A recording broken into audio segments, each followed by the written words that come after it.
ఫైనల్గా మనం ఎట్నుంచి ఎటుపోతున్నామో అర్థం కాని పరిస్థితి.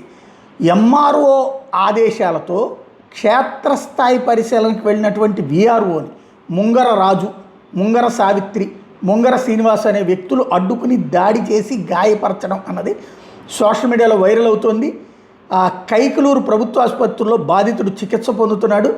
రెవెన్యూ అధికారి మీద జరిగినటువంటి ఈ దాడి, ఆ దాడికి సంబంధించినటువంటి దృశ్యాలు వైరల్ అవుతున్నటువంటి పరిస్థితి. ఇంతకీ తప్పు వాళ్ళదా, విఆర్ఓదా, ఎంఆర్ఓదా? ఇదిగో విఆర్ఓ మీద అది అక్రమంగా పూడ్చుకుంటున్నారు అన్నటువంటి దాని మీదన జరిగినటువంటి దాడి.